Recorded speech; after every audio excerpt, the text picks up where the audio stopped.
damos as boas-vindas a você que está aqui acompanhando essa série de podcasts sobre os 60 anos do curso de jornalismo da UFC. Bem-vindo, bem-vinda, bem-vinde. Coisa boa, né? A gente está celebrando essa data maravilhosa.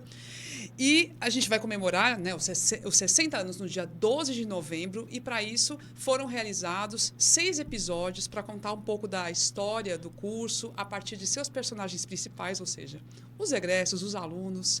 Então, espero que você tenha visto os outros, mas estamos chegando no 6º episódio, o último. Olha que bacana, né? Eu sou a professora Camila Fernandes, professora aqui do curso de jornalismo. Estou também ocupando agora a Secretaria de Comunicação e Marketing da UFC. Fui aluna aqui do curso, me formei aqui. Ou seja, né, toda uma relação de afeto muito grande com esse espaço.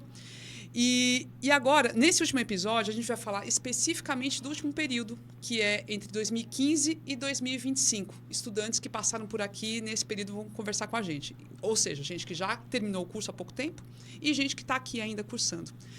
Para rememorar, se você ainda não viu os episódios anteriores, vou deixar aqui, olha só com quem a gente teve o prazer de conversar. Com a professora Maria Elia Soares, Erotilde Honório e Inês Aparecida, minha parceira lá no podcast As Cunhãs. Essas 3 foram as entrevistadas do primeiro período, as primeiras formandas daqui do curso de jornalismo. Depois teve um episódio com a Ângela Marinho e a Regina Ribeiro, 2 jornalistas maravilhosas também. Em seguida, Neila Fontinelli e Kátia Patrocínio. Depois, um episódio com Érico Firmo e Cris Bonfim. Depois, a gente teve Mariana Lazari e Kilvia Muniz. Ou seja, gente, incrível, né? Assim, só gente maravilhosa. Então, cada um com mais histórias incríveis do que o outro, não dá para perder. Para a gente recuperar esse período mais recente, que assim, não é recente, mas já teve tanta mudança nesse período, a gente teve até uma pandemia no meio disso tudo, a gente convidou 3 rapazes, né? Porque já teve muita mulher nos outros, aí a gente decidiu chamar 3 rapazes para estarem aqui com a gente. O Davi César, o Davi Brandão e o Gabriel Bezerra.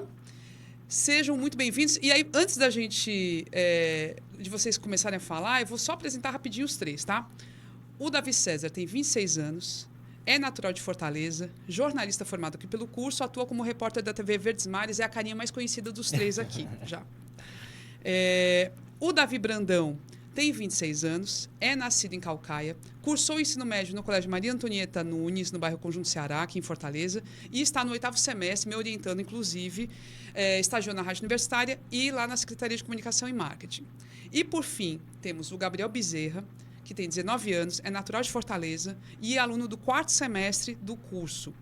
Participou da gestão do Centro Acadêmico de Jornalismo Ivonete Maia, de 2004 e 2025, e atualmente está no estágio na editoria de mídias sociais do Jornal Diário do Nordeste. Agora a gente vai começar o bate-papo.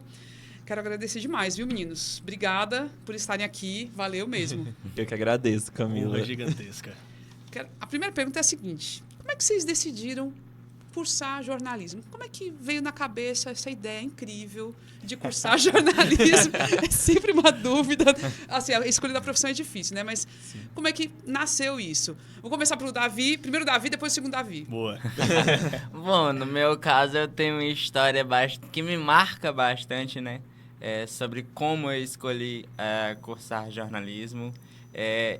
Eu não tive uma rotina de estudos, porque eu não frequentava escola antigamente, quando eu era mais novo.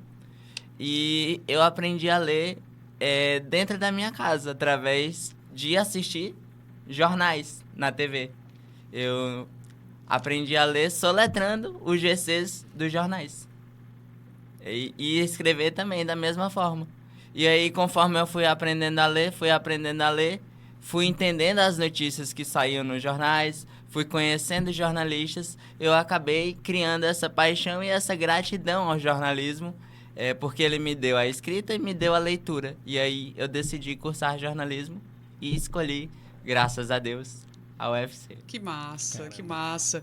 Davi César, e você? Como é que foi? Primeiro, que história, viu? novamente agradecer o convite, uma honra estar aqui, gigantesca. Isso que o Davi falou realmente é uma coisa que mexe com todo mundo, a questão do impacto do jornalismo, né? Que é muito fácil você se apaixonar por essa profissão, porque está na nossa casa todo dia, a gente lê, escuta, assiste. E o meu caso, assim, em relação a essa questão de ser impactado, foi semelhante, né? Desde muito criança, que eu gostava de acompanhar, a comunicação como um todo, não só jornalismo, mas televisão, ainda sou daquela geração que acho que está cada vez mais raro, o pessoal que já nasce mais depois, de crescer assistindo televisão. Então, assim, sempre curti muito esse universo.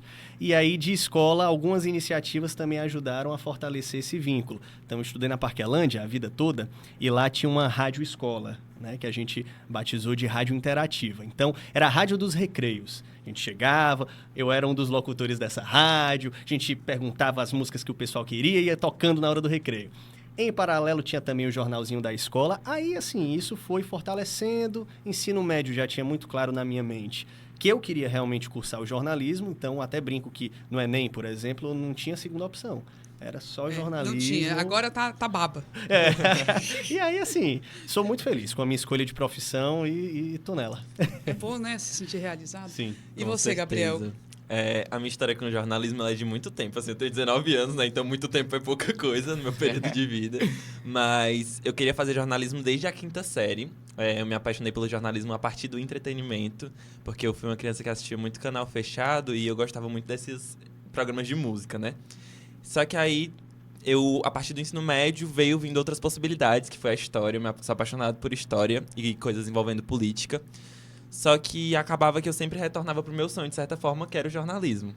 E aí foi quando eu me deparei que, tipo, dentro do jornalismo eu podia tratar de história, podia tratar de política e ser tudo ao mesmo tempo. Essa versatilidade do jornalismo eu acho muito linda.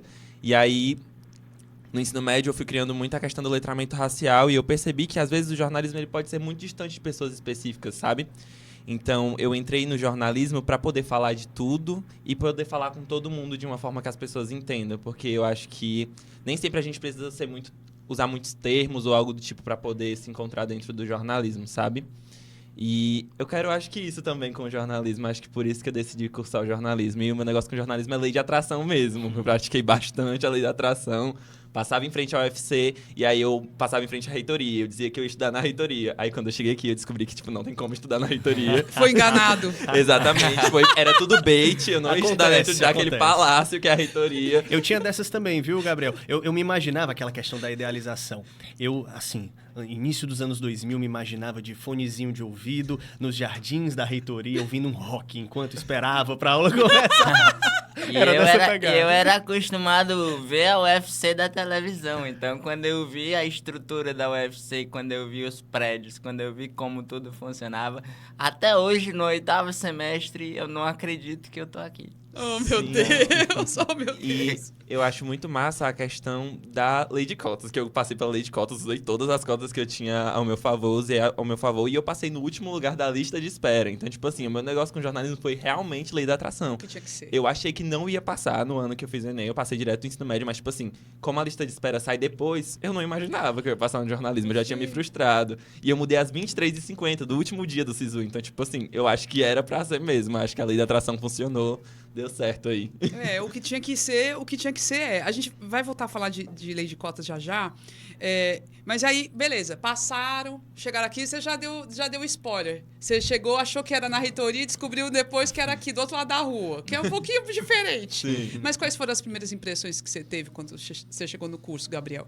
Assim, eu estudei em escola pública, né? Assim, a UFC, ela tem um pouco essa vibe da escola pública, mesmo tantas pessoas da escola pública, às vezes, não chegando a frequentar a universidade, mas tem muito essa vibe de, tipo assim, você poder ser quem você é. Eu acho que eu já tinha essa noção de que, tipo assim, já não dava mais pra poder eu ficar me escondendo de certa forma, então eu precisava desabrochar pro mundo e a universidade trouxe isso. Antes a gente estava conversando sobre o Benfica. Eu me apaixonei pelo Benfica. Às vezes tem uma coisinha ou outra que a gente acaba com o pezinho atrás, mas, tipo assim, é literalmente um bairro que eu gosto de estar bastante pela boemia, porque eu acho que eu sou essa pessoa boêmia, eu gosto dessa alegria do fim de tarde, com um barzinho, com os amigos, sabe? Ou então do final de semestre, que é a cara de final de semestre isso acontecer. Então, meio que eu sou suspeito e apaixonado, na verdade, pela essa universidade, por esse bairro que é o Benfica. E você, Davi César, como é que foi? Qual foi a sua primeira impressão aqui, né, quando você Olha, chegou? Foi assim, foi um choque por alguns lados, por outros já esperava o contato que eu tive aqui. Em relação ao Benfica, foi um dos bairros que eu cresci por conta da casa do meu pai ser no bairro. Antigamente era, ele se mudou. E aí sempre tive essa coisa de vir no fim de semana comer na Praça da Gentilândia, passava pela UFC, então sempre tinha isso idealizado também em mente. E, inclusive, meu TCC também perpassa o Benfica, né? Eu falei a história do Hospital Mirei Lopes, ficou localizado durante décadas aqui no bairro. Bem aqui pertinho. Bem pertinho, né? Em frente ao CH3 praticamente. Isso. E assim, quando eu cheguei, qual foi o choque, né? Diferente do Gabriel, por exemplo, eu estudei a vida toda em escola particular. Então é aquela coisa da redoma que é real, que existe, né? Um protecionismo. São pessoas que são muito similares em relação a estilo de vida, a vivências. E quando a gente chega na universidade, essa ideia de universal, ela realmente está estampada na sua cara. Então, assim, chegar e ver, por exemplo, que os locais tinham uma disposição diferente. Na minha época era diretor acadêmico, agora é CA, não é? Isso. A gente chegava lá no DA, à época, e via o local grafitado, o pessoal assinava o nome na parede e fumava e tal. Isso foi uma quebra, mas ao mesmo tempo também foi um aprendizado, e uma das coisas mais ricas que eu levo desse primeiro contato e do desenvolvimento aqui na universidade foi o convívio mesmo com a diversidade, em todos os sentidos. Muito bacana conviver com gente diversa, trabalhar com gente diversa, e isso é necessário para tudo na vida, inclusive também para o lado profissional. Então, realmente foi um processo de amadurecimento muito grande. Eu sempre digo que todo mundo devia passar pelo curso de jornalismo. Todo mundo da UFC, todinha. Mesmo se fosse da engenharia, devia passar um semestrezinho aqui. Ia quebrar muita coisa, né? A pessoa ia ser transformada, ia ser diferente. Começa da semana 0. Né? Chegando aqui. Qual é o seu signo? Signo? Eu vim aqui pra estudar, é negócio de signo. Então, signo bacana quê? demais. Uma viagem. Maravilha, maravilha. você? Sinto saudades. Eu, no meu caso, eu tinha uma visão muito superficial da faculdade. Tinha aquela visão de faculdade que a gente via nos filmes americanos. Que eu ia chegar na faculdade e encontrar um monte de playboy, que ia sofrer bastante bullying, que não ia me adaptar às coisas da faculdade como eu deveria, que eu não ia estar preparado para entrar no ambiente da faculdade e ser um aluno aplicado. Só que eu cheguei aqui, foi uma experiência espetacular para mim, porque eu achei que ninguém ia me dar bola, e quando eu cheguei aqui no curso, no primeiro dia os alunos já me apresentaram tudo, especificamente uma amiga que eu considero bastante aqui no curso, que acabou de estar aqui antes da gente começar a falar sobre o jornalismo, que é a minha amiga Nadine. Ela me apresentou todo o curso, outros alunos, os professores também, como a professora Camila, que é uma professora que eu vou guardar para sempre no meu coração, até o dia que eu me formar e quando eu estiver dentro do mercado de trabalho. Então, o que eu tinha de expectativa ruim para a faculdade quando eu entrei, a UFC me tirou essa expectativa ruim completamente, e hoje eu posso dizer que eu não vivo sem a UFC. Eu costumo comentar que depois que eu sair, eu vou arrumar alguma outra coisa para fazer dentro da UFC para não ter que sair daqui, para não ter que me desligar. Porque eu amo esse lugar. A gente não se desconecta, não. É um negócio que uma hora ou outra volta. Volta. Você termina, aí você dá um comichão. Vou fazer... tem uma casa de cultura, vou lá fazer a casa de cultura. Tô nela, inclusive. Pronto, tô falando? Tô falando. Vou fazer um mestrado. Não, vou fazer um curso de especialização. Enfim, alguma coisa faz. Sempre tem uma brecha. Sempre tem. Eu entrei no projeto de extensão, inclusive ontem teve reunião, eu descobri que depois que eu me formar, eu posso continuar no projeto. Pode. E daí eu falei, meu Deus, agora eu estou realizado. Essa é a minha chance, né, Davi? Que bacana, legal. Vocês já deram aqui algumas deixas, né? Então, o Gabriel falou aqui da lei de cotas, que foi instituída na UFC em 2012, a partir, né, e começou realmente a valer a partir do vestibular de 2013. e que, de fato, transformou a universidade. A cara da universidade passou a ser outra. Eu sou professora aqui desde 2012, antes da lei de cotas começar a valer. Mas fui aluna aqui 2001 a 2004. Fui aluna de graduação, terminei minha graduação aqui, depois fiz mestrado também. E eu sei o quanto foi transformada a universidade pela lei de cotas, visualmente e concretamente, né? Então, eu queria saber de vocês, que realmente, por exemplo, o Gabriel passou pela lei de cotas, acho que o Davi também passou pela lei de cotas.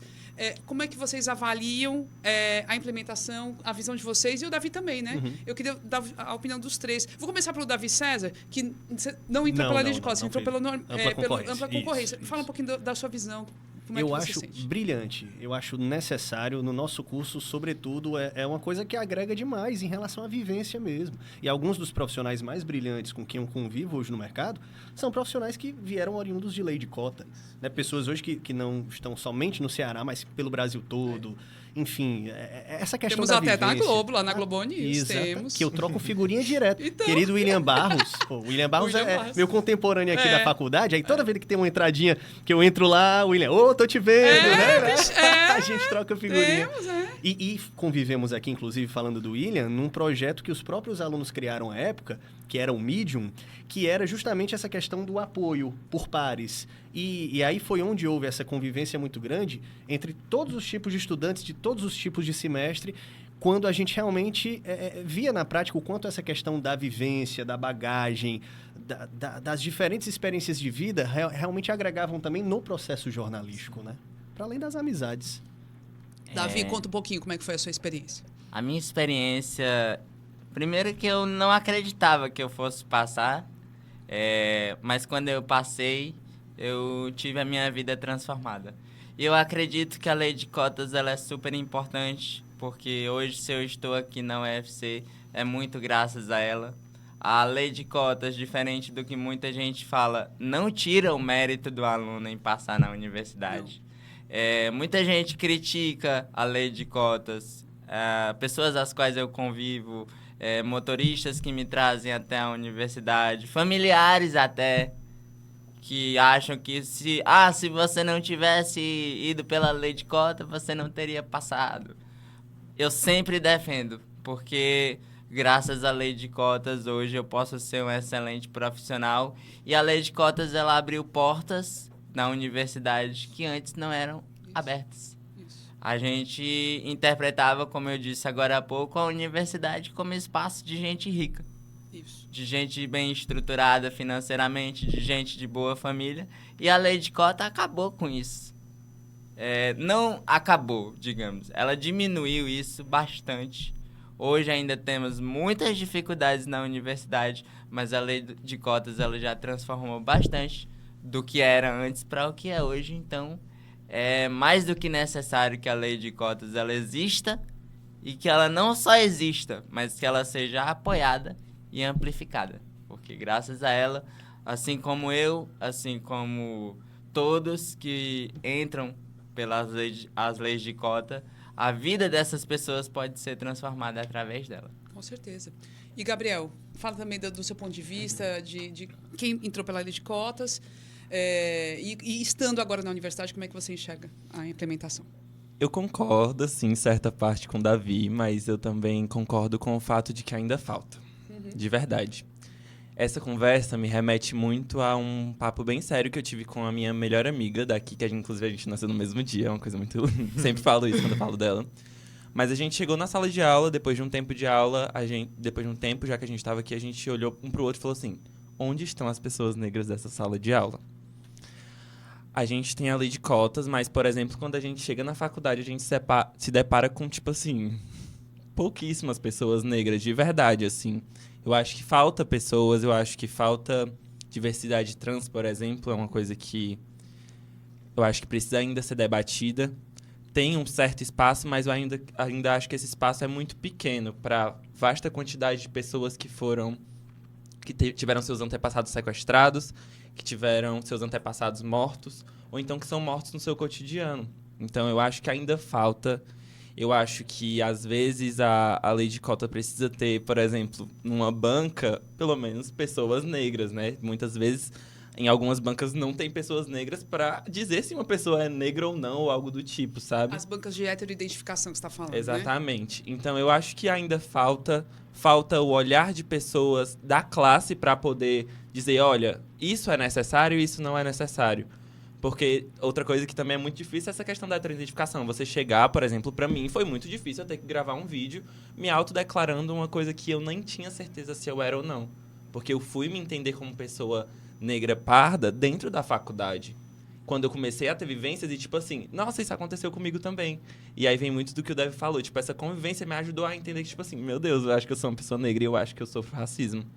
E aconteceu uma coisa bem recente, assim, bem pessoal, mas que eu fiquei me questionando e foi muito importante ter o espaço da faculdade e eu ter esse letramento racial e essa carga de chegar pra minha amiga e falar assim, eu acho que eu sofri racismo. E ela diz assim, amigo, você não deveria achar, você deveria ter certeza, porque isso foi racista. Então, eu acho que falta muita coisa, mas é um avanço grande. Só que ainda a gente precisa caminhar, a gente não pode desistir. Eu acho muito bonita a forma que o Davi fala, porque ele fala com muita força e potência. Então, acho que a gente precisa continuar com essa potência, mas também pontuando o que falta, porque ainda falta muita coisa. Eu sinto falta de professores negros, sabe? Então, tipo assim, eu tive a primeira professora cotista negra agora, esse ano de 2025. Então, eu acho que ainda falta para poder eu me ver, falta para poder eu ter noção de futuro, eu me enxergar no futuro. Eu quero ver um jornalista negro na televisão e eu dizer assim, caraca, eu quero ser essa pessoa, eu me inspiro nessa pessoa.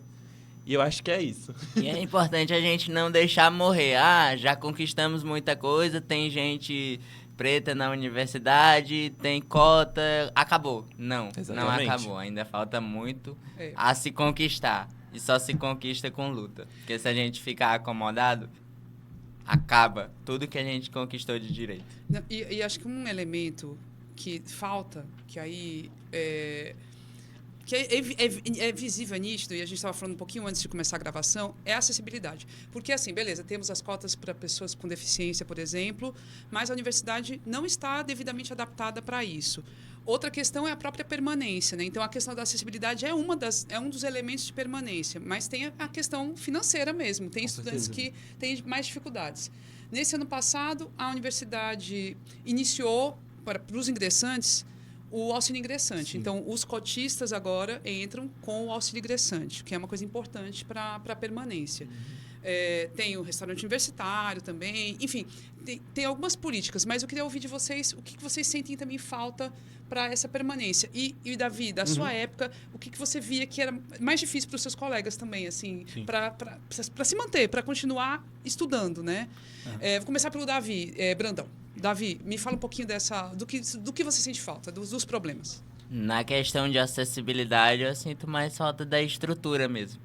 Porque, embora eu consiga permanecer na UFC, mesmo com as questões de acessibilidade sendo escassas, é difícil. Porque, às vezes, a gente quer se locomover para um local sozinho, não consegue. Tem muito calçamento, rampa fora de lugar. Você vê uma rampa e no mesmo local onde você está, do lado, você tem calçamento. Na questão de documentação para conseguir auxílio também tem muita burocracia. Às vezes a gente está atribulado com as coisas da disciplina, precisa entregar trabalho e ao mesmo tempo lidar com questões de burocracia para auxílio, a gente não consegue, a gente acaba esquecendo. Então falta muita coisa. Mas tem um ponto positivo. Tem um ponto negativo, que é as questões de acessibilidade, de muita burocracia, que às vezes não é resolvida. Mas aqui também tem muito acolhimento de alunos, de professores, de funcionários, e isso ajuda a gente a conseguir conviver dentro da UFC sem deixar a peteca cair. Boa.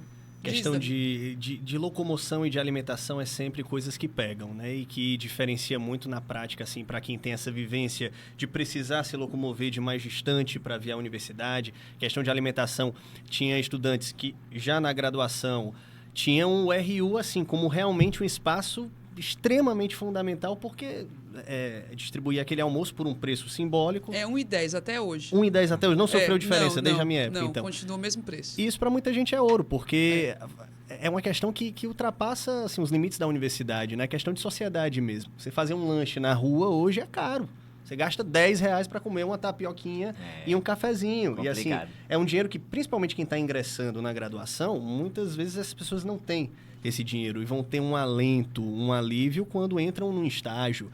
E, ao mesmo tempo, mesmo no estágio, em muitas realidades, a gente vê, era uma realidade de vários colegas meus, tendo que compartilhar esse dinheirinho do estágio com a família também, para ajudar em casa. Então, questão de locomoção e alimentação no dia a dia era um dos motivos que eu via muito da galera reclamando mesmo e que vai surtir mudanças também no desempenho acadêmico. Não tem para onde ir. Afeta, né? Afeta muito. Afeta. Cansaço físico, cansaço mental, isso também. Se a gente se revela. preocupa em como vai se manter na faculdade, como a gente vai chegar, a gente não consegue pensar totalmente só no acadêmico.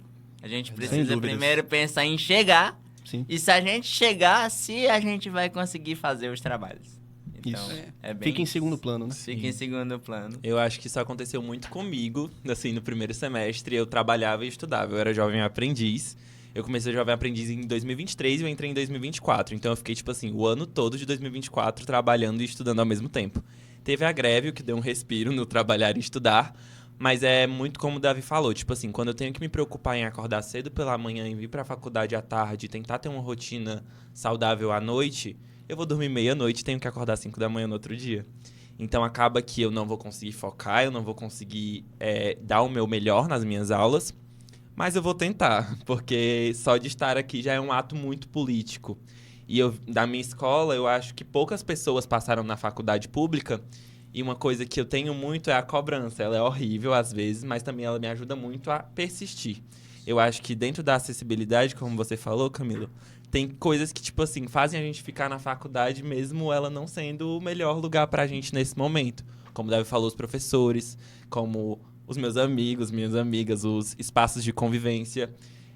Tem muitas dificuldades, questão de alimentação, questão de passagem. É muito difícil, às vezes, você... Por exemplo, eu moro a 15 quilômetros daqui. Todo dia pegar um ônibus, tipo, 40 minutos, 1 hora, é muito complicado. Tem engarrafamento, tem o perigo da noite, porque é um curso que é tarde e noite. E aí, acaba que tem isso. E as pessoas têm que acabar se dividindo entre trabalhar e estudar ao mesmo tempo. Antes do período de estágio, porque eu não estava no período de estágio, eu estava no primeiro semestre, então, tipo, eu não sabia nem como funcionava a faculdade, mas eu precisava ter as minhas coisas e eu precisava não sobrecarregar os meus pais de certa forma. Então, comecei a trabalhar muito cedo para poder já conseguir essa estabilidade, de certa forma.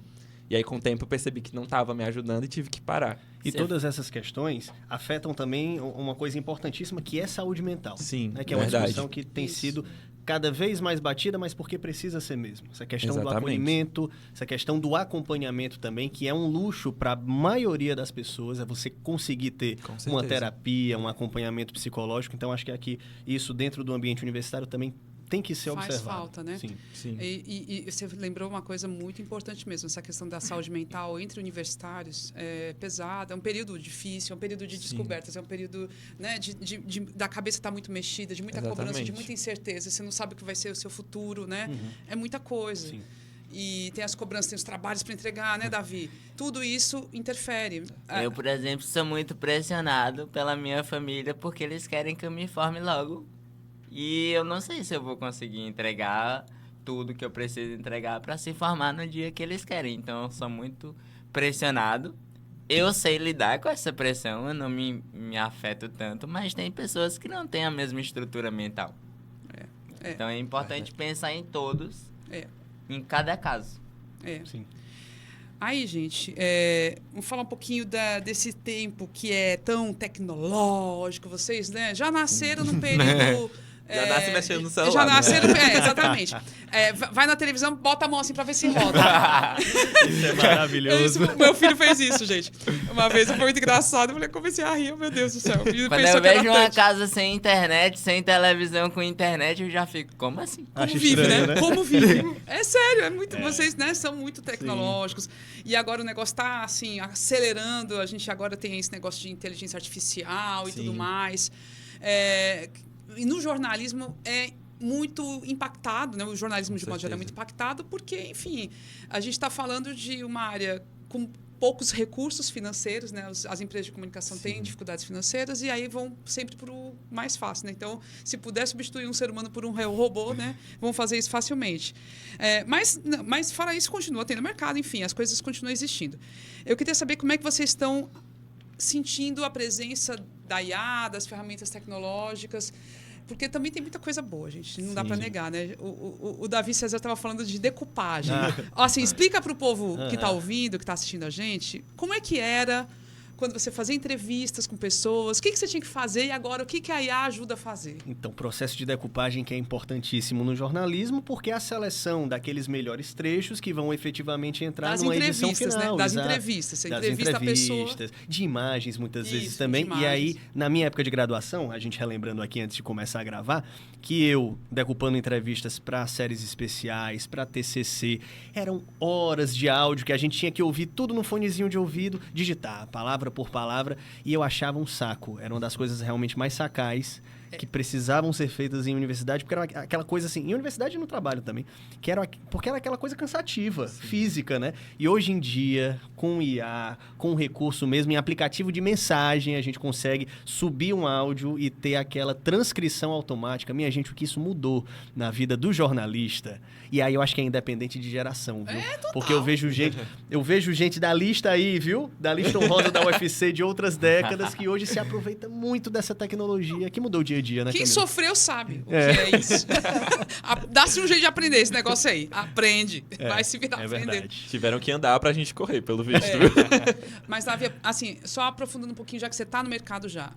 Fora essa questão da transcrição, né, da decupagem, no que mais está sendo impactado e o que você avalia de um aspecto positivo e negativo das tecnologias? Camila, uma das coisas que eu posso destacar aqui é o próprio processo de apuração.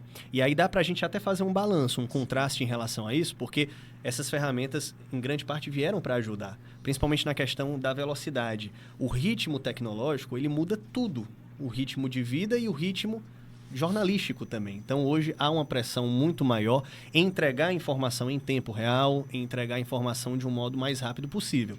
Por um lado, as ferramentas vieram para ajudar. Então, hoje, no processo de apuração, a gente utiliza um WhatsApp para ter acesso àquela imagem no momento em que acontece. A interação, a interatividade com o público muito maior, que permite também com que o próprio público... Antigamente não existia, gente. Não existia, exato. Era muito... Assim, era exceção, né? Isso. Na rádio, no máximo, né? Isso. Você tinha um ouvinte ligando, né? E hoje a gente vê em todas as mídias, sem exceção. Por outro lado, é onde vem o contraste, o balanço. A gente tem que também tomar cuidado, enquanto jornalistas, para não deixar todos os processos se automatizarem. Então, é importante o olho no olho.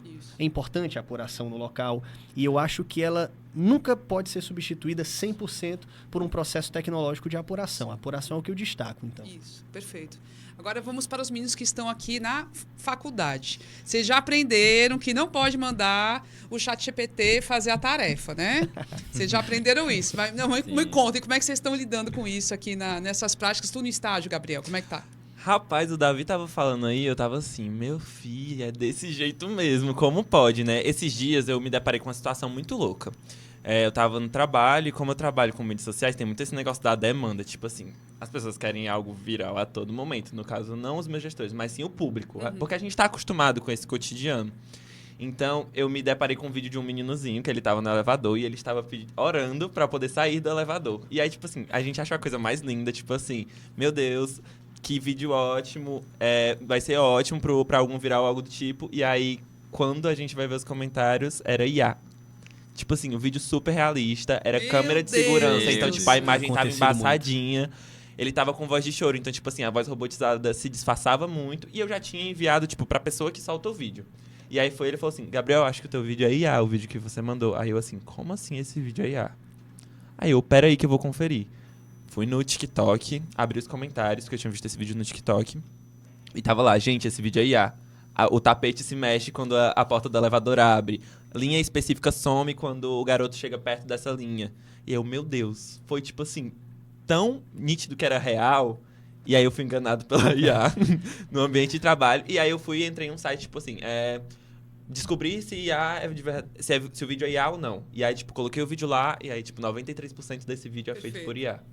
E aí acaba que eu fico pensando em como que a gente vai ter que ver nesse processo de checagem, que já é uma coisa que a gente aprende na faculdade, eu acho que é por isso tão importante a questão da formação no jornalismo, que é uma coisa que a gente precisa, tipo assim, colocar a todo momento. É importantíssima a formação no jornalismo, porque vem a checagem, vem a apuração, e eu vou saber se aquilo é verdade ou mentira, e eu não vou colocar nada que seja mentira pro público ver. Sim. Então, tipo assim, tem que ter esse cuidado, como o Davi falou, por mais que tenham partes muito otimizadas. Não, professora, não usa o IA pra fazer atividade. Tá bom, Tá às vendo, vezes, uma vez ou outra, pra fazer um negocinho. Vai ajudar mas só pra um fazer pouco, uma graça, sabe? é. Só pra dar um tchan, às vezes. Então, Gostei. Um tchan, né? aquela amiga que quer diminuir as coisas. Né? Mas eu acho que tem essa ajuda, mas também a gente tem que ter esse negócio da checagem, que já é um quezinho do jornalismo, que é aquela malandragem que o jornalista tem, que sabe fazer muito bem, porque a gente aprende isso na faculdade, a gente sabe fazer isso. Então, por isso é tão importante, tipo assim, certificadinho, né? Aquele negócio que a gente tá no debate aí um tempinho. Depois eu conto uma história que não necessariamente IA é o problema, tem outras coisas também. Davi, como é que você tá lidando com essas novas tecnologias? Cara, ele tava falando a respeito dele ter sido enganado pela IA. Agora, ainda tá dando pra perceber que é IA. Exato. Mas vai chegar um tempo, que eu não dou, acho que uns 4 anos, que não vai dar pra perceber. Como é que a gente vai lidar com isso? E tem também a questão da descredibilização do jornalismo. Hoje em dia, qualquer coisa que tá na internet, as pessoas que não entendem do assunto tratam como verdade. Então, imagina uma fake news que já tá acontecendo, mas em nível maior daqui pra frente, uma fake news produzida por IA. Imagina aí o trabalho que a gente, como jornalista, não vai ter para desmentir essa fake news, e até a gente desmentir já vai estar espalhada por aí e não vai ter mais volta. Então eu tô lidando com bastante medo, porque no mercado de trabalho hoje em dia já tá difícil. Imagina daqui para frente quando a inteligência artificial evoluir ainda mais. Então eu tô com bastante medo a respeito dessa temática, mas a gente tá aí para lutar. Porque o jornalismo ele sempre foi difícil. Não é possível fazer jornalismo sem um conflito. Então a gente vai viver sempre nesse conflito e a gente precisa estar preparado para lidar com eles. Mas eu estou lidando com bastante medo e apreensão sobre esse tema da inteligência artificial. Eu tenho um pouquinho menos de medo, eu sou um pouquinho mais otimista, porque eu acho que o que o Davi César falou é muito verdade. A gente não vai poder abrir mão desse olho no olho, dessa apuração real, dessa relação com as pessoas. Só se a gente abrir mão disso é que o jornalismo vai para o buraco. Aí esquece, aí pode botar só IA. Porque, assim, criação de pauta, pensar numa coisa diferente, numa abordagem específica para uma coisa para outra, ir atrás de fontes diferentes, isso é só gente Tem que faz. coisas que a IA não sabe fazer e a gente tem que entender isso. Não então, vai fazer. tipo assim, a gente vai ter aquela pauta específica, a gente vai atrás de uma interseccionalidade, a gente vai para um ladinho bem específico. A IA não, ela pode ir muito mais pro geral, ou então não ter o negócio do humano, não ter o negócio do sentir. Isso. Porque o IA não vai saber fazer um texto com sentimento, não que vai fazer uma pessoa se emocionar. Não muito faz. diferente. Emoção, relevância, humanidade. impacto, humanidade. Então, nesse aspecto, é o que eu acho... E, assim, pensando em todas as transformações tecnológicas pelas quais o jornalismo já passou nos últimos anos, que desde tinha um jornal ali preparado no linotipo e tal, e foi mudando, e foi para as placas, né, de impressão, não tinha computador, era na máquina de escrever, e isso foi sendo alterado, surgiu o rádio, surgiu a televisão, e sempre se acha, vai acabar tudo. Já mataram o rádio umas 50 vezes, a televisão foi morta, coitada, também. E agora ela está renascendo. E todos sempre continuam, né? Então, e nossa se profissão... transformam também, né? Sim. E eu acho que, pelo contrário, agora a nossa profissão talvez se torne mais relevante, porque é o que vai dar credibilidade. É isso que está falando de descredibilizar, é que é o problema. E aí entra o problema do jornalismo feito no automático. O que acontece? Esses dias mesmo, eu passando aqui no Instagram, vi uma publicação de um jornal daqui, do Ceará, não vou falar o nome para, enfim, não vou esculachar o coitado do jornal, mas pegou um vídeo que mostrava o João Pedro Stedley, que é o líder do MST nacional. Eu não sei nem se ele está como líder mesmo, ou se ele é honorário, enfim. Mas era ele chegando pelo aeroporto de Fortaleza e sofrendo vaia, sendo xingado, seu comunista, não sei o quê, e sendo recebido por uma mulher, enfim, tinha uma mulher do lado dele. E na notícia aparecia assim, como se fosse agora que o João Pedro Stede ele é hostilizado no aeroporto de Fortaleza, é xingado de comunista, volte para Cuba, não sei, essas coisas todas. Eu falei, mas que coisa esquisita, foi isso agora? Como é que pode? Aí eu fui olhar. E dizia que era ele ao lado da esposa. Aí eu olhei, eu conheço a mulher que estava do lado dele, que estava recebendo ele, professora Erotilde Honório, aqui da UFC, aposentada. Certo? Eu falei, ela não é esposa dele, talvez ela até gostaria. Não sei se é o caso. Mas, tipo, não era. Aí, eu fui atrás de ver esse vídeo de quando era. Era de 2015, era de 10 anos atrás, o vídeo. E estava sendo colocado, postado como se fosse agora. Então, não era IA. Foi um problema de alguém que postou isso em algum local e o jornalista viu e achou que era de agora, não checou, não verificou se era real, assim, se era de agora, e postou uma desinformação. Sim. E aí você tem o nome de um jornal mesmo, nisso tudo, porque as pessoas confiam no jornal. Isso. É uma referência. Então, isso não pode acontecer. Não pode acontecer. Aí eu até escrevi no comentário, isso não foi de agora, isso aí é de 2015. Vocês têm que corrigir. Aí o jornal me respondeu, mas está todo mundo publicando. Ué? Aí o jornal vai fazer isso, vai reproduzir dessa forma. O estagiário lá, sei lá. Sempre a culpa é do estagiário. Né? Gente, não foi. Às vezes o estagiário é o mais atento, né? Rapaz. Às vezes nem foi o estagiário. Mas é sério isso. Então, esse cuidado com a informação, a gente vai ter que ter muito. E a IA, ela vem, beleza, vai nos ajudar. Eu acho que a gente tem que aproveitar para nos ajudar mesmo. Mas esse toque humano é insubstituível. A gente tem que preservar isso. A gente tem que manter. Sem preguiça. Indo atrás das histórias. Boas histórias. Né? Acho que é isso, Davi. Com certeza, Camila. E é equilibrar a pressa com a técnica, né? Porque às vezes a pressa é o que vai causar esse tipo de situação, né? A pressa por causar impacto, a pressa por gerar engajamento, principalmente nesse contexto de rede social, que você tem aquela interação em tempo real, vê o número de curtidas subindo e realmente o tempo de postagem é fundamental para aquele material ter sucesso ou não, mas sem sombra de dúvidas o quesito técnico de credibilidade, de precisão na informação, ele tem que ser prioritário. E uma coisa que comprova isso é muitas pessoas, tipo assim, vê alguma coisa no Instagram e vai em tal portal pra poder ver se é verdade ou não. Então, tipo assim, o jornalismo ainda tem uma credibilidade muito forte. Por mais que não pareça para algumas pessoas, mas ainda tem uma credibilidade. As pessoas checam no jornal, veem se tá passando na televisão. Então, tipo assim, a todo momento é checado em pelo menos uma parte do jornalismo, eu acho. Eu sou um esperançoso também, até retomando aquilo que a gente estava falando de inteligência artificial, de tempos mais sombrios que a gente pode estar passando. Eu me sinto esperançoso em relação ao jornalismo ter uma retomada de relevância e de mais credibilidade ainda, e até mesmo na redundância. E vou citar um exemplo. Essa coisa de fact-checking, né? É uma redundância que ela teve que ser necessária. Né? Porque o jornalismo ele já é, por essência, uma checagem de fatos. Mas a gente precisar reafirmar essa questão da checagem de fato, nada mais é do que reafirmar um compromisso com a verificação daquela informação. E na pandemia isso foi mais do que nunca visto, né? Como o jornalismo foi fundamental para bater informação errada, para bater desinformação, pessoal fazendo caos aí em rede social. Se a sociedade como um todo, o cidadão, ele precisa se educar em relação à mídia, porque hoje ele é um agente de mídia muito forte também. Tem gente com muito poder sendo influenciadora, tendo milhões de seguidores e precisando informar com precisão. Imagine o jornalista formado. Imagine o portal de notícia, o veículo de comunicação que seja, né?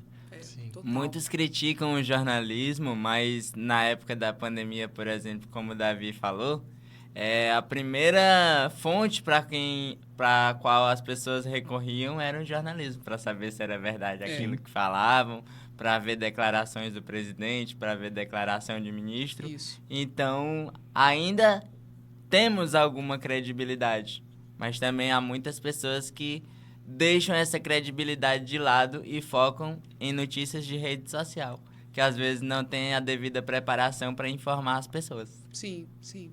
Isso é É real e a gente tem que encarar isso, e é isso. É com persistência, com bom jornalismo, que de repente a gente consegue conquistar novos leitores, novas exatamente. pessoas que enfim, precisam consumir, né? Eu sempre acho a informação de qualidade, ela dá autonomia, ela torna a pessoa mais cidadã. Né? Exatamente. Porque ela tem condição de tomar decisões na vida dela. Sim, né? sem dúvida. Isso que é importante. Conhecimento no geral, né, Camila? Conhecimento no geral. Torna as pessoas independentes, saber o que elas querem Exato. e se posicionarem. Eu acho isso muito lindo. E o jornalismo ajuda bastante nesse quesito. Aí, entre o que vocês veem na faculdade e o mundo real, os três aqui, assim, os dois já passaram por estágio, o Davi César está no mercado.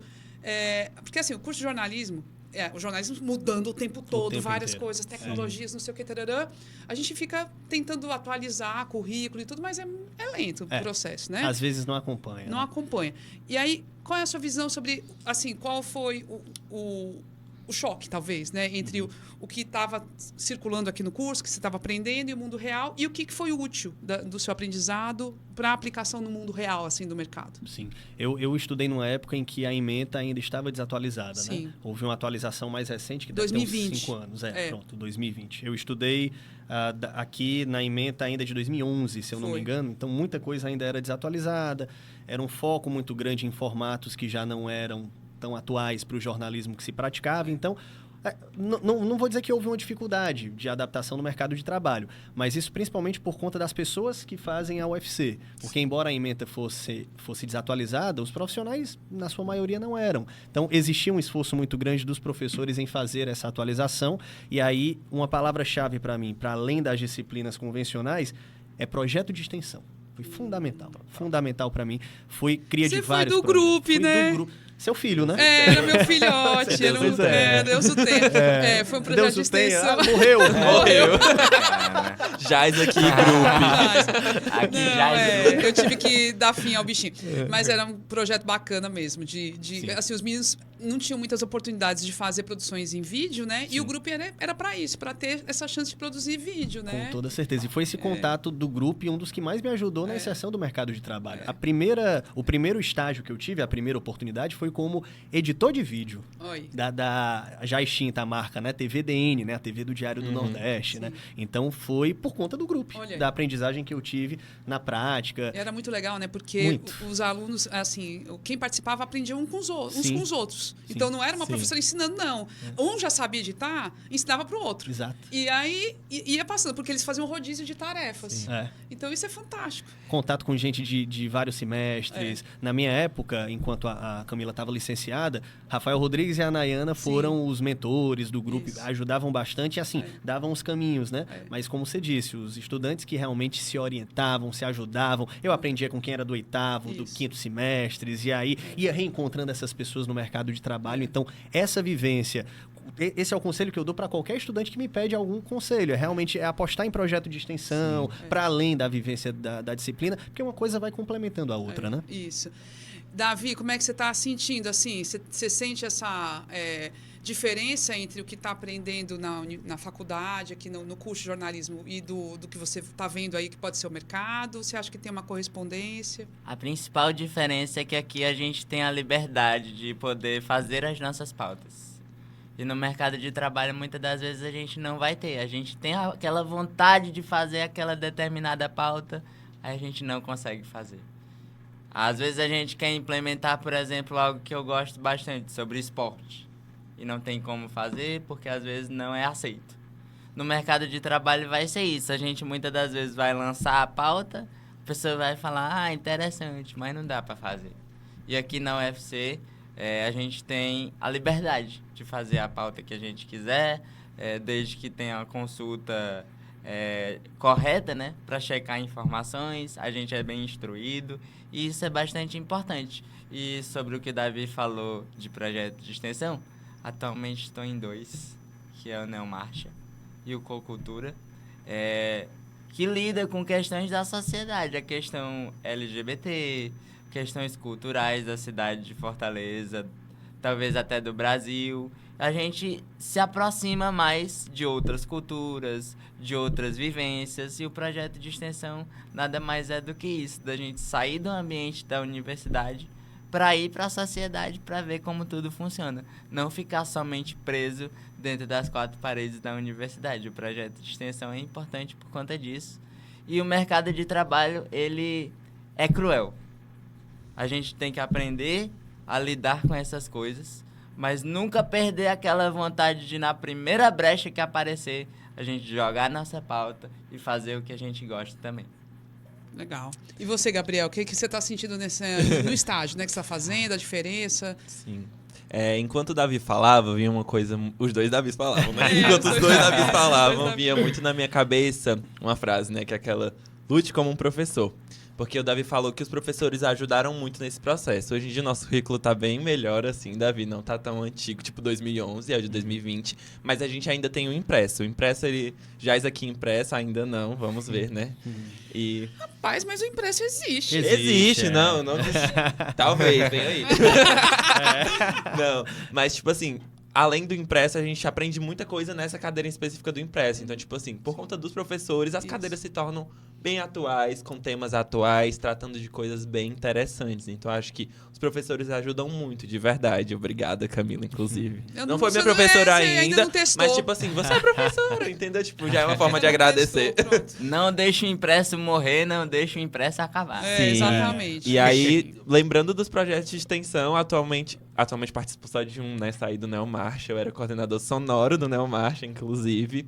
Então, eu acho que a diversidade, lembrando do que eu falei no começo, tipo assim, a diversidade do jornalismo me apetece muito, principalmente porque eu participo de um projeto que trata de jornalismo esportivo e outro sobre causas sociais com pessoas LGBTs, então eu misturo os dois às vezes. Por exemplo, teve uma pauta que eu falei do Cangueiçeiros, que é um time de futsal, que é só formado por pessoas LGBTs. Então, de certa forma, a minha pauta rendeu dentro do esporte, dentro da sociedade LGBT, e tá aí rendendo. Então, eu acho que, além de lutar como professor, a gente luta como um jornalista também, porque a pauta não deu certo dessa forma, mas eu vou tentar encaixar minha pauta de outro jeito, com o meu jeitinho malandro de jornalista. Eu acho que é assim que funciona e acho que é assim que eu tô aprendendo com meus professores. Do ideal e do que eu consigo fazer agora. Eu acho que é isso. O importante é não desistir das pautas. Exatamente. E não se autocensurar também, Uhum. que é uma coisa que a gente nunca deve perder, é o vigor. Sim. Né? Mesmo que você ache que a pauta não vai passar, mas coloca a tua opinião lá Exatamente. numa reunião Às vezes de o teu pauta, editor te né? Se apoia. posiciona. Isso. Em geral, editores gostam quando chegam propostas de pauta, sugestões de pauta, boas, já bem desenhadas. Assim, em geral acontece. Claro que não vai ter disponibilidade o tempo todo de fazer aquela pauta. Às vezes o editor está com outra ideia, precisa que o repórter vá cumprir outras coisas. Mas pode acontecer. Então, é isso, é não desistir. Sim. Busque já deixar a pauta mais redonda, já com fonte, já Como projeta diz o assim. cearense, bem mastigada, né? Mastigadinha, exatamente. Já pensando nas imagens, assim, né? Se for TV, olha, vai ser desse jeito, a gente faz imagem assim, assado, entendeu? É isso. Muito importante para quem quer assessoria também, né, Camila? Quem quer assessoria tem que pensar nisso. Para qual veículo você está vendendo, qual é a necessidade daquele veículo e quais são as demandas também daquele veículo que você está vendendo. Exatamente. Isso ajuda a formatar uma boa pauta também. Com certeza. Então, de todo jeito, é isso. Sinta-se um pouquinho vendedor. Um vendedor daquela pauta. Esse processo de negociação, ele vai de fora para dentro, vai acontecer internamente, vai acontecer consigo mesmo, né? Aqui na cabeça, então é o tempo inteiro. O tempo todo. Agora, pensando aqui um pouquinho nas relações que vocês estão construindo na universidade, o Davi César já saiu e pode falar um pouquinho que, assim, a gente carrega para a vida, né? Ah, sim. É o tempo todo encontrando as pessoas com quem a gente estudou. É um negócio, assim, louco. Mas eu moro até com uma, viu, Camila? Então, é difícil a gente dar casa com esse povo. Ave Maria. É um negócio difícil. Todo dia acordo, vejo uma. Então. Olha aí a minha colega do grupo. Estamos há 8 anos juntos. Olha que negócio difícil, né? Mas o Gabriel participou, inclusive, do centro acadêmico, né? E que agora é o centro acadêmico Ivonete Maia. A gente achei tão maravilhoso que vocês escolheram o nome da Ivonete. Coisa linda, né? Eu achei espetacular, porque geralmente são homens, né, que nomeiam tudo. E a Ivonete foi muito importante para a UFC, para o jornalismo cearense. A gente pensou muito em representatividade quando a gente escolheu a Ivonete, na verdade. Porque ela também era uma mulher sáfica, então, tipo tem muita representatividade envolvendo ela. E o nome Caim também carrega muito peso. Então, eu acho que foi muito significante, sabe? Foi demais, gente. Não, foi maravilhoso. E fala um pouquinho das relações sociais que você está construindo aqui dentro, Gabriel. Então, a partir do movimento estudantil, a partir dos grupos de extensão, dessas outras relações, como é que você está construindo isso? Assim, enquanto vocês falavam, eu gosto de pensar bastante enquanto as pessoas falam. Fortaleza já é um ovo. A comunicação é a gema. É um excelente colocação. Exatamente. E o jornalismo é o ovo de codorna. Então, tipo assim, eu acho que você conhece muita gente. A todo momento, você, tipo assim, tá aqui na UFC e quando você chega no estádio, você fala assim, meu Deus, essa pessoa tava no quadro do corredor da minha faculdade, agora ela é minha editora. O caso da Mariana Lázari, por exemplo. Tipo assim, Exatamente. quando eu vi ela aqui no corredor, eu, tipo assim, meu Deus, essa pessoa é da UFC. E aí quando eu vou ver, tipo assim, muita gente de onde eu trabalho é da UFC. E eu acabo conhecendo muita gente e as minhas amigas também, né? A gente tem um vínculo muito forte com esse negócio de calorada, entender a dificuldade um do outro. A gente acaba se tornando família, eu acho que é isso, literalmente a palavra. A gente tem o grupo do CA, e aí o CA virou outra família. Aí tem as minhas amigas do meu semestre, que são outra família. Amigas que eu fiz no trabalho, que se torna outra família. Então essa gema vai cada vez ficando menorzinha, enquanto eu conheço a Camila conhece outra jornalista, que conhece outra jornalista, que no final vai ligar a mim de novo. Então é um ciclo muito grande, eu acho um ciclo muito bonito também. E um ciclo de pessoas que se apoiam, eu acho que muito por entender a luta um do outro, o cotidiano um do outro. E uma coisa muito bonita que eu vi na redação foi que a minha editora me dizendo que as pessoas que estão agora à frente, elas entendem o jornalismo de outra forma, de que ele não precisa ser um jornalismo tão cansativo, que sobrecarrega. Então tentam sempre entender o lado dos novos jornalistas que estão entrando, vão com calma, vão com paciência. Uma coisa que o Davi falou que eu fiquei muito na minha cabeça foi do celular, por exemplo. É hora de desligar o celular e focar no que eu estou fazendo, porque senão não faço. E, tipo, por exemplo, o primeiro contato que eu tô tendo com o jornalismo é agora, nesse trabalho, assim. Então, acaba que eu fico muito animado fazendo as coisas, esqueço até de comer, e aí eu fico tipo, meu Deus, eu tenho que lembrar que o burnout existe, o burnout tá aí, eu tenho que cuidar da minha saúde mental, faço terapia há 2 anos, então eu tenho um momento de reflexão sobre isso, falo com isso com a minha terapeuta, fica a dica, inclusive, é, tipo, muito importante, de verdade. Legal que você tá fazendo isso desde o início, viu? Porque trabalhar com rede social, trabalhei durante um tempo, realmente você não para. Sim. E mistura muito a questão do trabalho com a satisfação, com o prazer pessoal, né? Exatamente. Então, você pensa que não está trabalhando, mas vê um vídeo interessante, já pensa isso como pauta, 11 horas da noite, no fim de semana. Então, realmente é muito necessário você desligar.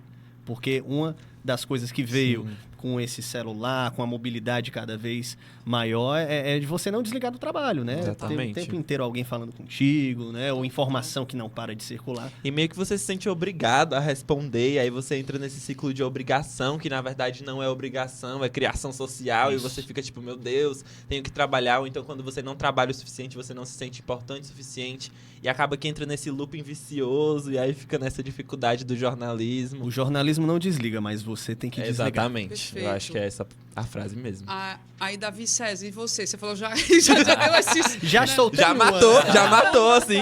Mas assim, saiu da faculdade aí, é isso. Só encontra o pessoal de vez em quando ou não? É todo tempo encontrando essas todo tempo. E as relações se misturam, né? Porque é isso que o Gabriel já estava falando, né? Uma relação que começou da faculdade, mas hoje também já está no trabalho. E isso vai acontecer muitas vezes. Então, tem colegas, amigos queridíssimos, assim, que hoje são da redação, mas que começou aqui, na faculdade. E a minha noiva, meu povo, eu tava falando, mas realmente é real. A gente começou a namorar no 2º semestre de faculdade.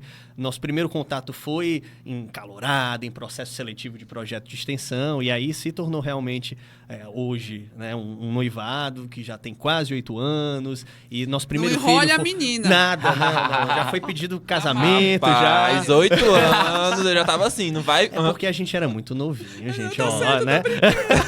Não, eu tava fazendo as Ave coisas, né? Que Maria. falou 5 anos, aí depois 8 anos. Eu, meu Deus do céu, eles estão Então, juntos desde o pois começo da faculdade. E o Como é que tempo tá passa, funcionando viu? isso? Funcionou, hein? Passa, o tempo passa. Nosso primeiro filho foi um livro-reportagem, né? Um trabalho de conclusão de curso. Ó, Não, isso E é, é bom, isso, muito bom. Por isso que ele disse que acorda todo dia olhando pro jornalismo. Ah, é bom demais. Eu Gosto. não tive essa sorte de construir uma relação assim tão aprofundada. Eu também não, Davi, ó. Não cheguei Não, nesse sem pressão, Você nível. ainda gente, tem ó. tempo, calma. Cada um tem sua trajetória, É, tá tranquilo. Não cheguei nesse nível, mas eu tenho relações de amizade. Que, como eu disse anteriormente, eu vou levar pra vida. Relações com professores, como esta magnífica professora que aqui apresenta essa roda de conversa. Alunos também, que eu vou levar pra minha vida, que eu nunca pensei que eu fosse construir relações tão fortes como as que eu construí aqui na UFC. Inclusive, vai ser uma das maiores dificuldades que eu vou ter quando eu sair do curso, que é diminuir o período de convivência com essas pessoas, porque, como o Gabriel falou, família.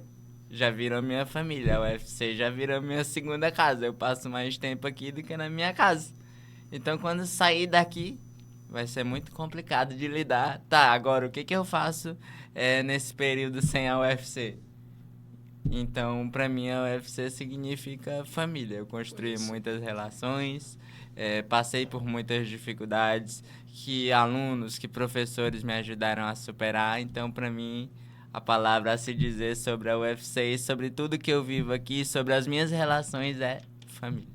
Essa mãezinha, mas é isso, arranjar outra coisa pra fazer aqui, né, Davi? Vou ter que arrumar, não vai tem ter que como. arrumar. Aí já estamos chegando aqui na reta final. Já? Rapaz, foi rápido, viu, o negócio aqui. Quando o negócio flui, é assim. Não é bom? Eu queria que vocês falassem um pouquinho, como é que vocês, para os que ainda não se formaram, como é que vocês imaginam a carreira de vocês? O Davi Brandão está mais perto de se formar, o Gabriel está um pouquinho mais longe, pouquinho ainda falta ainda. metade do curso, mas fale um pouquinho de como é que vocês projetam a carreira de vocês. Depois vou perguntar para o Davi César, que também a carreira dele está só começando, Sim, né? sim, sim. Como é que está sendo a projeção daqui para frente, né? Se dá para projetar também, gente. Até eu posso falar um pouco disso, de como não dá muito para projetar, mas é isso. A gente, né, vai indo no caminho que dá. Diz, Gabriel, começa. Assim, né? A minha paixão pelo jornalismo vem desde muito cedo, como no início da conversa. Sou muito apaixonado pelo telejornalismo, não vou mentir, Davi tá aí na minha frente, eu já fico assim. Olha aí. Rapaz. Então, Vai você já dar tá no lugar certo, Gabriel. Pois isso é, bom. exatamente. Vai dar certo, E futuro aí, como eu colega. falei, eu tenho muito negócio da lei da atração, né? E aí, quando eu fui pra entrevista pro estágio, eu lembro que eu falei assim, eu passava em frente a esta praça e eu me via dentro desse jornal. Aí eu descobri que eu não poderia aparecer tanto assim, aí me frustrou um pouco, mas aí eu Vá tenho com muitas calma, oportunidades. step by Exatamente, step. vá com calma, vá aprendendo outras coisas, vá pegando de pouquinho. Importante. Segure nos peitos devagar. Então eu acho que é muito disso. Eu sou muito apaixonado pelo telejornalismo, pelo audiovisual. Eu me vejo muito dentro do telejornalismo, apresentando jornal, se Deus quiser, prometa. Aí gosto muito dessa parte, gosto muito desse contato com a fonte, do que a IA não consegue fazer, eu gosto. Então, eu acho que é isso. A minha projeção para o jornalismo, na verdade, é fazer o que eu quis começar fazendo. Fazer um jornalismo acessível, onde eu vou entrar na casa das pessoas e fazer elas me responderem meu boa noite e sentirem falta do meu boa noite quando eu estiver de folga.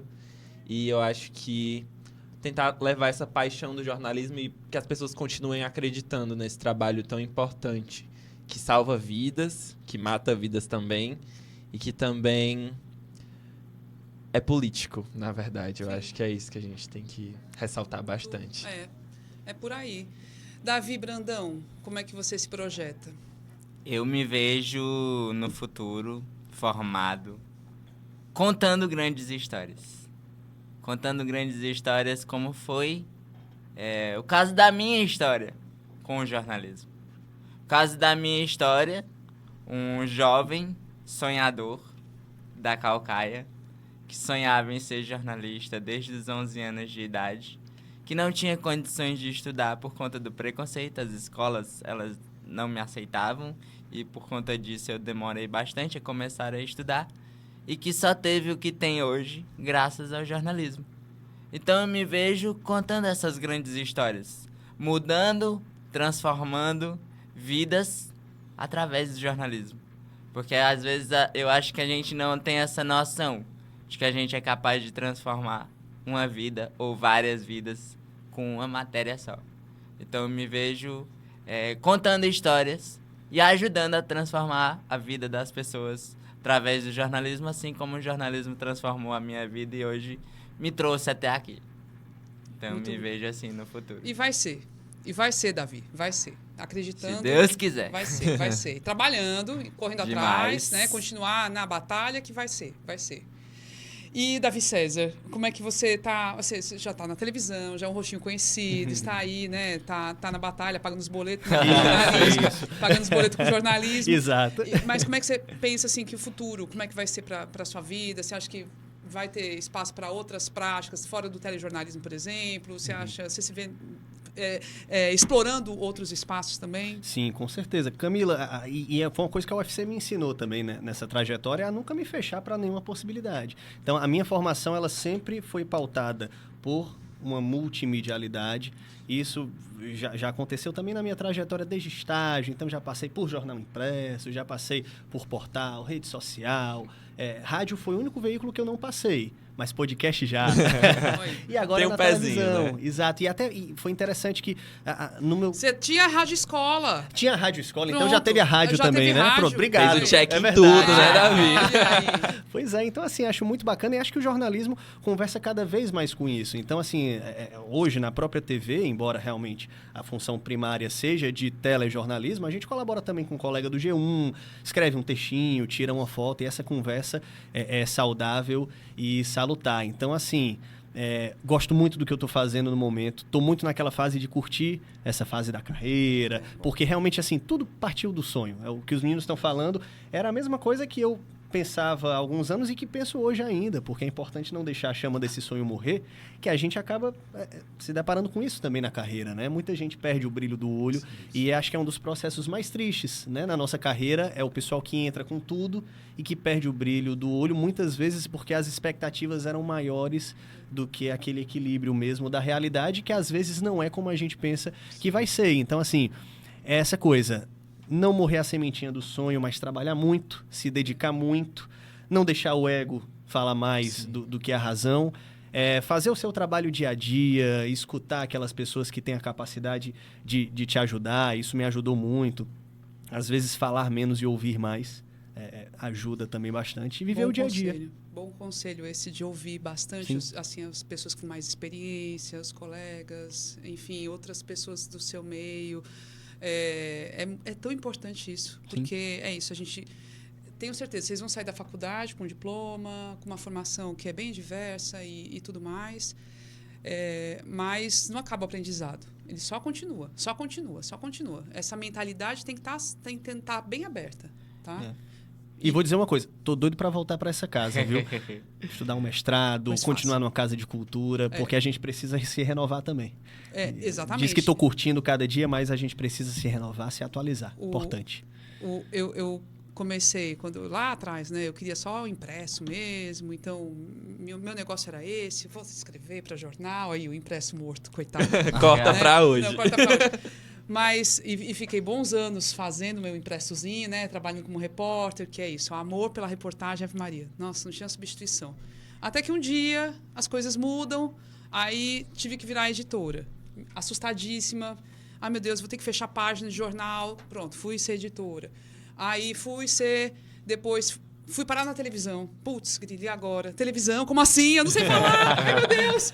Ai, meu Deus. Gaguejando. Tenho vergonha de câmera. Assim, como é que vai ser? Pronto, vai atrás e aprende. Depois, virar professora. Então, fui fazer o mestrado e surgiu a oportunidade de fazer o concurso. Passei para professora, virei professora.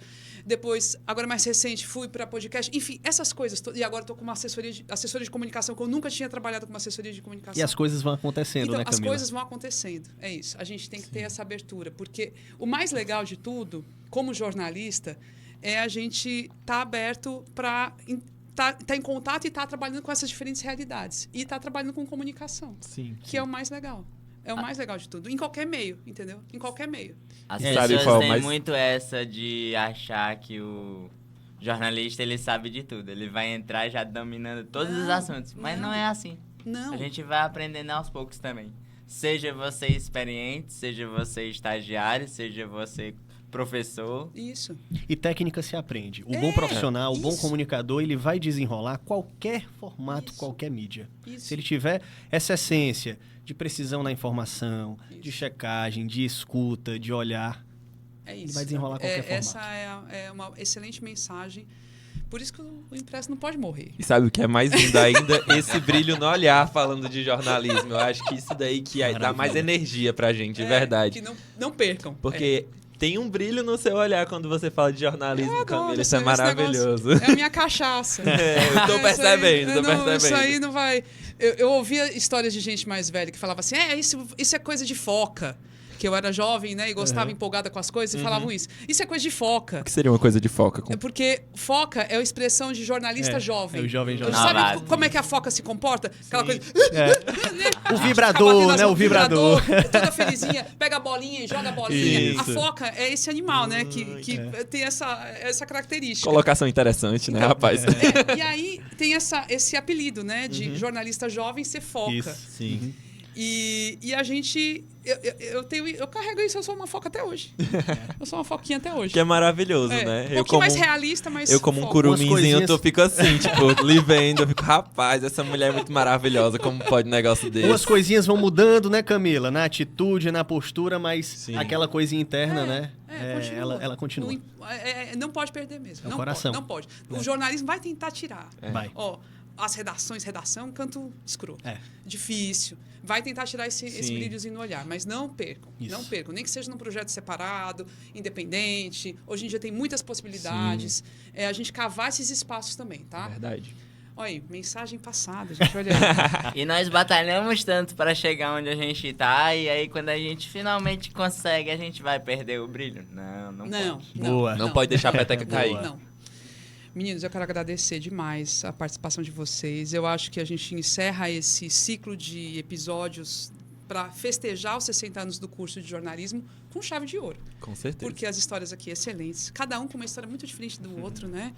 E assim, são trajetórias que só inspiram, que realmente nos alegram. Eu fico muito orgulhosa sempre que eu estou perto de um estudante ou um egresso que está conseguindo alcançar os seus objetivos, enfim, está conseguindo aplicar um jornalismo bacana, tá realizando, entendeu? Tá sendo. Eu fico muito orgulhosa, morro de orgulho mesmo. E o orgulho maior ainda de fazer parte dessa história, dessa universidade, que é isso, a gente entra e aí nunca mais sai. Nunca mais sai. Porque vai carregar para sempre Verdade. essa marca com a gente. Tá? Então, obrigada mesmo. Podem dizer as últimas palavras, as despedidas. Fala, Davi Brandão. Eu só queria agradecer pela oportunidade de estar falando dessa universidade que mudou a minha vida. Mudou a nossa vida, né? Se a gente tem o que tem hoje é graças ao UFC, então é muito maravilhoso poder falar sobre essa trajetória nossa na UFC e sobre a trajetória da UFC formando tantas pessoas. Então eu só tenho a agradecer ao UFC e depois que eu me formar, depois que a gente se formar, a gente espera viver muito mais coisas através da UFC e dentro da UFC. Porque, como a Camila acabou de falar, a gente se forma, a gente sai da universidade, mas a universidade não sai de nós. E eu não quero jamais que a UFC saia do meu coração. Eu só tenho a agradecer pela oportunidade de ter conseguido entrar aqui. É isso. Valeu, Davi. Agora, Davi César, também brigadíssima, viu? Eu que agradeço, Camila, você, aos meninos que eu conheci hoje também, e foi um prazer ouvir a história de cada um. Tenho um orgulho muito grande de ter a marca da UFC na minha trajetória, aprendi muito aqui e só desejo vida longa à instituição, à universidade, que é pública, democrática, acessível, que formou tanta gente boa e que eu tenho certeza que vai continuar formando. Brigadíssima. E Gabriel, também agradeço demais, viu? Eu que agradeço, rapaz, que história é essa? Eu queria só citar uma música de um rapper que eu gosto muito, que é o BK, que ele fala que ele é uma continuação de sonho. Eu acho que todos nós aqui somos a continuação de um sonho de muita gente que foi calada por muito tempo. Então, eu quero desejar que a UFC tenha muito mais Davis e outros Davis, e outros Gabriéis e outros Camilos. Então, eu acho que é muito disso. Eu acho que eu quero diversidade nessa universidade, principalmente. E é isso, pra cima, e não deixar a peteca cair. E é isso. Obrigado. Obrigadíssima. Pois vamos aqui. Este, então, é um podcast que faz parte das comemorações dos 60 anos do curso de jornalismo. Vamos agradecer aqui especialmente a toda a equipe que ajudou na produção. Na produção tivemos a estudante Camille Andrade, na captura de áudio o Murilo Peixoto, na direção de imagem o Guilherme Schmidt, na captura de imagem também a Camille Andrade, então os três aqui com a gente, acompanhando tudinho. Na edição final vai ter o Rafael Feliciano, que é estudante, e na coordenação geral o professor Robson Braga, que atuou diretamente também na produção toda. Então, muito obrigada a toda a equipe. Então, jornalismo não faz sozinho, não. Você só faz com gente. É gente. Trabalhinho tá de formiga, tá, viu? Trabalhinho de formiga. Pois é isso, gente. Até a próxima. Valeu demais. Tchau.